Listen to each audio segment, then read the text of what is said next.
Welcome to the Cup of Joe Wrestling Show. Cup of Joe Wrestling Show? With Joey Harris. A podcast for the wrestling fan on the go. So take your favorite beverage of choice and join Joey as he takes a look at some of the biggest shows on the WWE Network.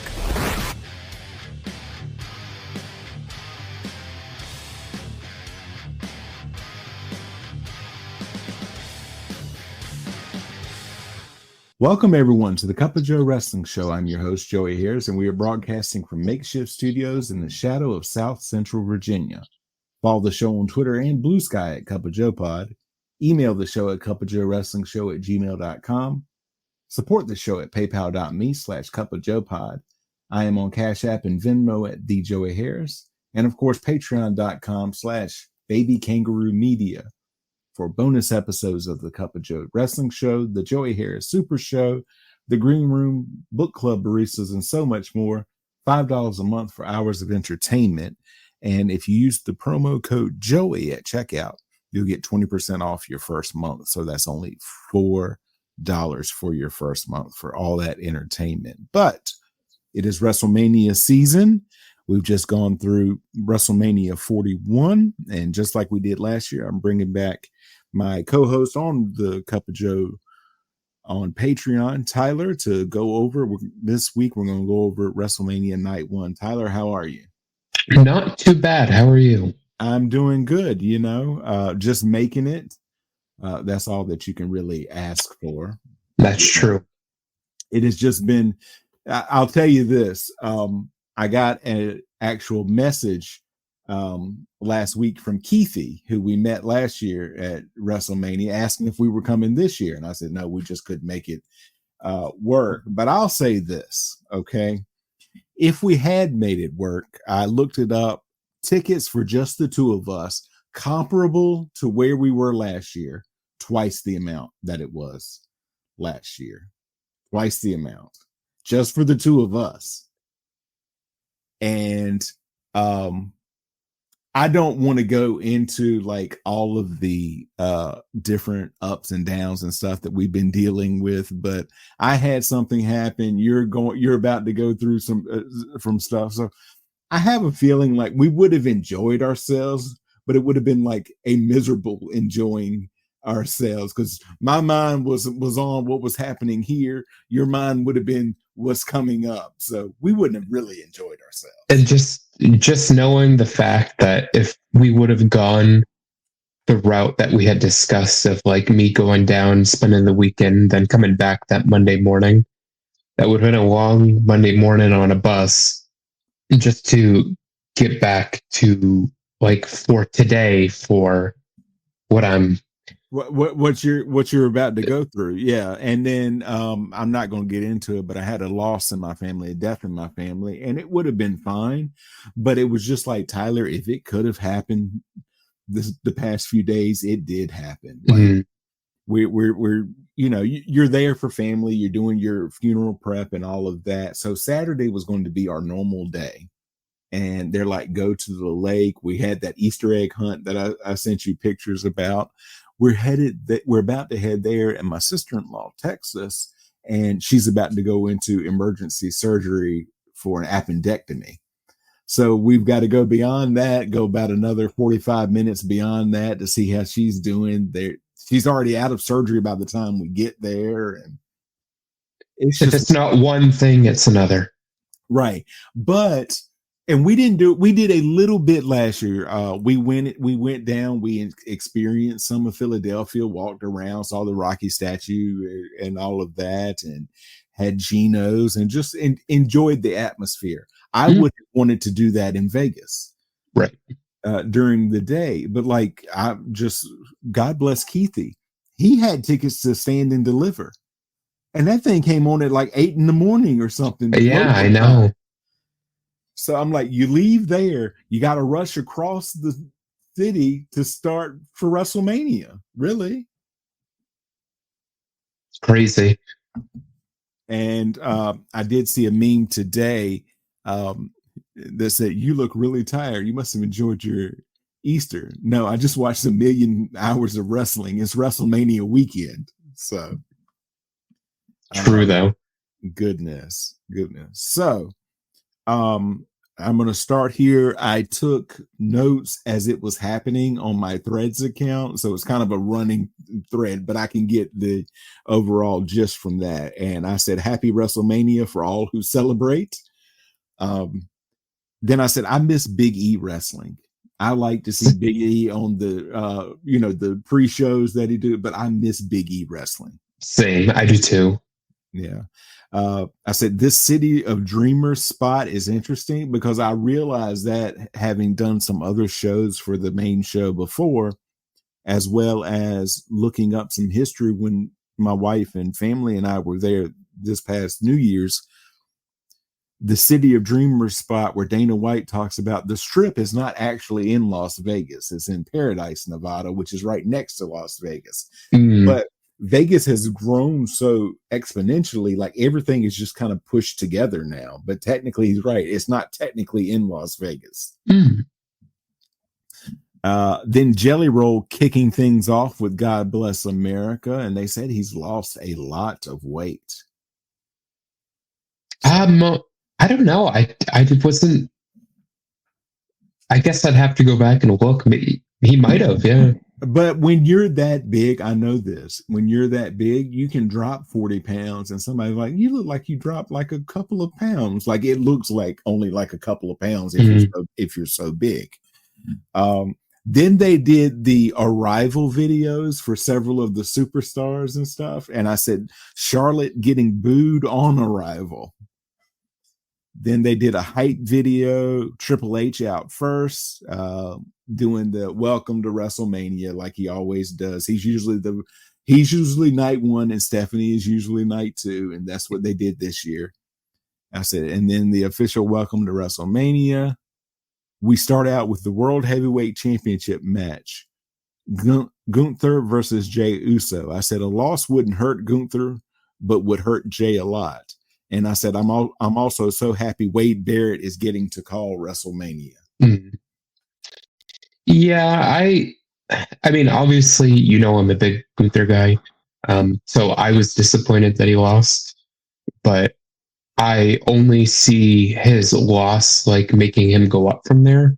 He could potentially win Money in the Bank and go for the WWE title. There's just so many possibilities for him. I think that for this episode, what we're going to do, I think there are at least two guys that were not hurt by losing. And I think Gunther is one of them. There's so many ways that they could go. And it was almost like last year when he lost the Intercontinental title to Sammy after having it for 666 days. This one, he had 230 some odd days, I think is what they said, something like that. I think he just elevates to the next level. Right. But before that, I said, did Pat call the Saudi Arabia guy a turkey? That's what it sounded like he said. Yeah, I did, yeah. I said both men seemed ready for the match, but the crowd did not get into it at first. It took a while for the crowd to get going. And then I texted you this and I put it on Threads. Gunther needs to retire the splash. I didn't like it last year. It looked worse this year, me seeing it up close and not up in the stands. But I think he goes into the same, it was sort of the similar like setup for the finish, just like it was last year. He's like, look, it's my WrestleMania splash. I do it once a year. Yeah. Gonna hit the splash to lose my title. Yeah. I said Jay starts a comeback. That was a good back and forth. Jay hit a really good power bomb, and then he goes up and did he do three splashes? Yes. Yeah. And then gets back and Gunther actually taps. And I said, I can't believe Gunther tapped. I thought if they were going to get anything, he was going to do a pin or like a quick, snuck one out, like a quick roll up and stuff. But nope, he tapped. 3 splashes and the sleeper gets it done for Jay. and the crowd was into it by that time. They were celebrating and stuff. Really enjoyed it. But what were your thoughts on the match? Pretty much you hit the nail on the head. It was a very slow start match. When it picked up, it was fine. If I was to grade it out of 5 stars, I would say it's like maybe a 3-star. Yeah, I'd give it about that. Next, for which tag title was this for? It was for the World Tag Team titles. World Tag Team titles. The War Raiders are the champions versus the New Day. And I said again, I wish Big E returns tonight. Rick Rubin was shown in the crowd. I said he should help WWE with their music. War Raiders with the early advantage. The crowd doesn't seem to be into this match at all, although they were up for Jay winning. And then I think this brings them back down. But Ivar hits an awesome moonsault right in the middle of this. And I'm like, that was a big guy. And somebody's like, he's more agile. Somebody replied back, he's more agile than Vader. Mm. But the New Day still won. He holds on to the leg and they still won, grab the championships, and then they're gone. They're in the back before you realize what's happening. It was I don't know. I don't even know how to say it without making it sound like I hated it. I wasn't into the match. Mm-hmm. I'd give it 2 out of 5 stars. To me, it was just like a match going through the process. It was, to me, it was just like one of those filler matches. Like, yes, we need them on the card. They're important to the overall scheme of things. Mm-hmm. But it was like, if you had stuck it here or if you'd have stuck it right before the main event, I don't think anybody would have cared. It was just like one of those let me up matches. So next, Jade versus Naomi. And I'll say this, I was wrong. But I put it on here, and I'm gonna say it here. I said I think Naomi takes this one, and I don't think it lasts long. That's what I really thought that they were going to do. But I noticed this, and I told my wife this. She watched a vast majority of night 2 with me, and she was commenting on Bianca Belair's outfit on night 2. I said it was very similar to Jade's night 1. I said, but this is what happens. Jade hits a big move, she adjusts her outfit, then she hits another big move, then adjusts her outfit. Mm-hmm. The ref lost his earpiece at one point. It was just dangling, and he's trying to like subtly like, hey, could one of you put the other one in a headlock or something so I can adjust this so they can tell us when we need to go home? But Jade ends up getting the pin. I don't think it hurts Naomi. It helps Jade. I think that we're headed for Jade versus Bianca. I think that's where the money is, and I think we'll get it by SummerSlam. Yeah, it was. To me, it was just a match. I wasn't into it.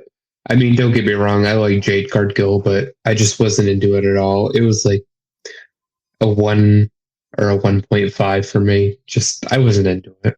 Yeah, I was the same. I said the ending did surprise me that she got the pin. I said, but Jade's outfit is falling apart. Now, this is the other one. This is the match, honestly, that surprised me. Once I heard that it was announced, I'm like, oh, man, you know what the outcome is going to be. The U.S. Championship match, LA Knight versus Jacob Fatu. I said, I'm an LA Knight fan, but I think Fatu takes it. It's what I wrote. But then they start wrestling, and I said, LA Knight said he might lose, but he's going to shine. He's going for broke. And he, to me, at the beginning, up until Jacob hits the really like the corner, I call it like the corner splashes that he hit Braun Strowman with. Up until that point, I thought LA Knight was more impressive during the match. Yeah. Fatu wins. I said, not a good night for champions coming in. That's the third champion in a row that has lost. But Jacob Fatu wins the U.S. title. Haku jumps the barricade and congratulates him. And so I said, Haku. Then to me, I should not have liked this next match, but I did. Real quick. Yes. I will say the Jacob Fatu and the LA Knight match was, I will give a 3-star. It was a good match. Yep. And we went from like, it almost seemed like we went from dead crowd to mid-match crowd into it to dead match. And this was like one of the matches that like you really felt the crowd like were really into the entire time. Right. So it was good. But I think this also, LA Knight can go on from this and can go on to something bigger and better. I could see him challenging Jay. They could definitely do that, because I think sometime in May we're going to get a draft, and I think everyone will get mixed up. But the next match was supposed to be El Grande Americano versus Rey Mysterio. He's injured, in real life injured, and it ended up being El Grande Americano versus Rey Fenix. Now, I'll say this. I meant to mention it at the beginning. Big news. In fact, my wife asked me later on, and I'm like, what are you talking about? She goes, what was the big news from night one? And I'm like, give me some context here. And she's like, you said it was a big announcement and all that. I said, TKO, the group that owns WWE, just acquired AAA in Mexico. And she's like, what does that mean? I'm like, they've got two big companies, Lucha Libre companies in Mexico. And WWE, you might as well just say just acquired one. So they're going to do a lot of cross promoting, and Money in the Bank and Worlds Collide take place on the same day, just down the street from each other. That's awesome. Yeah, El Grande Americano versus Rey Fenix. Phoenix's debut, and I guess we could say El Grande Americano's WrestleMania debut. Although, like Michael Cole said, you can't spell lucha without luchador without Chad. That's true. And so this was just, to me, this was just an enjoyable match, and a lot of people were like, I can't believe they let Rey Fenix lose on his WrestleMania debut. And I'm like, folks, did you not see they bought AAA? They're hyping Worlds Collide. This is just chapter one of a bigger story they are telling. Right. No, I thought this was a good match too. And El Grande Americano steals one. I said that was more enjoyable than I thought it would be. Then Shawn Michaels out to make an announcement, 61,467 in attendance. And unlike what we'll get there when we do night two, unlike night two, nobody injured during the announcement of the attendance for this night. Just to backtrack a little bit, I'll give the Rey Fenix not Chad Gable match a 3-star. I thought it was a good match. Yeah. And then to me, really, from here on, the night just picks up. Tiffany Stratton versus Charlotte Flair, WWE Women's Championship match. And I said, I think Tiffy takes it. I said, I think we break the champion losing at WrestleMania night one here. I said, the crowd is solidly behind Tiffy. What happened to Charlotte's face is what I said. And then somebody, I didn't look that closely at it, but at this point I was starting to drag from the day. And they said that she was like stiffening up and kind of sandbagging Tiffany at some points. Oh yeah. This actually a funny story. I was so bored by WrestleMania at this point of this match that I went to sleep And I did not finish WrestleMania night one until the next morning when I woke up at 4 o'clock in the morning. Gotcha. Well, you see, I've done that before. I did that for Elimination Chamber and for the Royal Rumble because my TV here kept messing up, kept freezing. And the best time, if you have to do that, like turn your phone off unless you're watching it on your phone. Like, don't look for any spoilers and all that. Then it's very enjoyable. But they go through with it. They don't do the title change. Tiffany wins. I don't know if they will continue this along, or they're like, no, we're gonna move along. We're gonna shuffle some things around. Yeah, I mean, I hope that they move on from Charlotte. Honestly, the match to me, I was really disappointed in the match because I thought the match should have been a lot better than it was. But Charlotte botched a lot during the match, and then also, like you said, she did a lot of sandbagging during that match. So it almost looked like she was trying to sabotage Tiffany, and I did not like that. And that just, to me, that brought the match down because, like, I'd only give the match like a 1.5, maybe a 2. Like, I think 2 is being generous, but if you gave it a 2, I wouldn't like haggle with you. Like, no, it was a dud. No, it wasn't all that. Now, I want to say this because I realized it more during night 2, but somebody was saying earlier on last week, they're like, oh, look, the WWE, they've curtained off a giant section of the crowd. They're not really a sellout. They're trying to pull one over on it. And I'm like, that is obviously the stage where the people come out. We know from night 2 last year is that there's guys behind there, like, as the match is going on, they're setting up for the next thing. Like last year, them 2 tables. Yeah, they had the tables, but also like night 2, Roman getting played out by the orchestra. They had to set all those tables up, cover them with sheets, and then set up for Cody's entrance because that's the order that they were doing it in. But so I was telling my wife and my brother-in-law that, and they're like, yeah, that's very noticeable. You can't have fans there with all that. But what they were able to do this year, and I would love to have been in those seats, is they had fans up there as they would come out. I'm like, I don't know how much they paid for those seats, but that is awesome. Mm-hmm.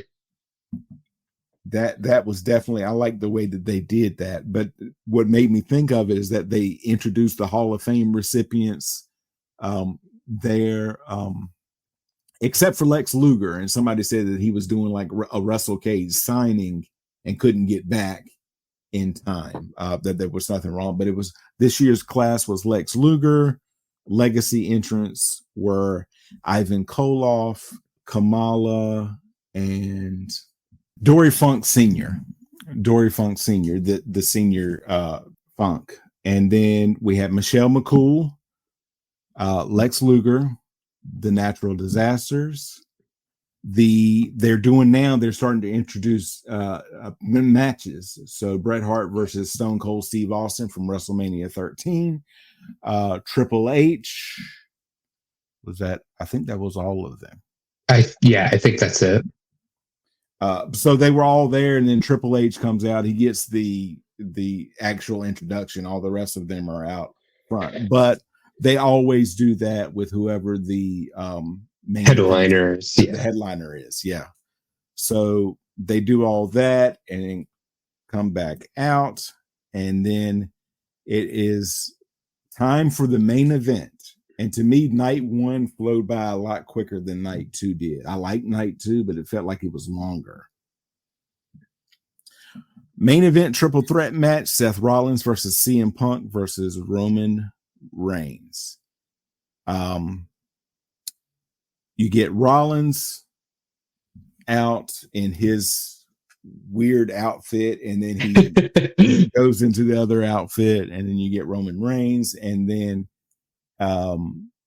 Cult of Personality, played by Inner Circle, was there, and they played out CM Punk and Paul Heyman, in his corner, his friend, and all of that. And everybody got their time to shine in this match. It was a very good match. And I was doing I'll say this now, folks. It ended up not being that, but I'm a man of my word. If I throw something out there, I won't run away from it later. This was my crazy theory. And if you go back on my Threads account, I'm at the Joey Harris on Threads. I said, crazy theory time. Seth wins. His favor is that he's added to tomorrow's main event and pulls off the second heist of the century. Now, that did not happen, but and everyone getting their time to shine. They do the Doomsday device, the Road Warriors old finisher. And I said last year I became a Rollins fan because of his performance at WrestleMania. He wrestles in the main event of night one, hurt, and that went like 45 minutes. And they wrestled all over that arena because we were trying to follow each set because they were like, "Oh, did you just see what Rock did?" Yeah. And you're like, I was looking at Rollins throw Reigns into the barricade or whatever. Does all of that, comes back night two, wrestles in the first match versus Drew McIntyre, and they go for a while, loses that, then comes back literally like you've got a one-legged man, folks, getting into the ring so that he can do the final moment with the chair with Roman, allowing Cody to win. So I became a Seth fan from that. And then coming back and just being so entertaining with all the stuff between him and Punk and all of that. He hits the pedigree and the stomp and then yells out, and John Moxley gets a shout out at WrestleMania. Yes, he did. I said, Seth is cooking. And then they go outside and you think they're setting up to put CM Punk through the table with the old Shield power bomb, but wait, not really. There was a power bomb times two because both CM Punk and Seth Rollins went through tables. And so then I kind of got on Michael Cole a little bit. He's like, "This is all your fault, Paul." And I said, being true to his word makes this Heyman's fault. He said, I want you in my corner. You owe me a favor. That's my favor. I said, a great back and forth. I said, Michael Cole has made some mistakes tonight. I said, he blames Heyman for this. And then he forgot Jacob Fatu's win. He's like, we've had several championships change here. At one point, all three are down. And Heyman gets a chair. And Rollins is far away from him. He's kind of across the ring from Heyman. You've got Roman to his right in the ring. Straight across from Roman is Punk. And he slides the chair to Punk. Yes, he does. He gets in the ring behind Punk. Like, it's one of those things like, ooh, almost it was like, you better be glad he's holding me back almost. And then, boom, he gets down and hits Punk with the low blow. And then it's like, I acknowledge you, my tribal chief, and all of that. And then, boom, he hits Roman Reigns with a low blow. What are your thoughts so far? Man, loved it. For one, I wanted Seth. Oh, well, I'll let you finish before I say it. But I wanted Seth to win. Paul Heyman, I also wanted him to do some betrayal. And guess what? Paul Heyman did the betrayal. He left with the winner of the main event. And Seth won, yes. And I was really happy. Yes, I was too. I'm thinking, and when we do part two, we can go over the kind of the aftermath of what has happened on Raw since we started recording and talk about all of that. But it's interesting to see where this could go. I think overall of the two nights, I like night two better. I think night one had the better main event. Yes, I agree on that. I think, well, for one, the triple threat match, the main event, I'll give a 4-star. I thought it was a really good match. There was some really good moments in it. Happy with the outcome. But you're right. The main event for night 1 was better than the main event for night 2. However, night 2 is significantly better as a collective night compared to night 1. Because, and we'll go over it, but when we do the recording, or when we do the podcast, rather, but night 2, I could argue. Okay, I'll say this first. If I was to give night 1 a star, I'd only give it like a 2.5. Okay.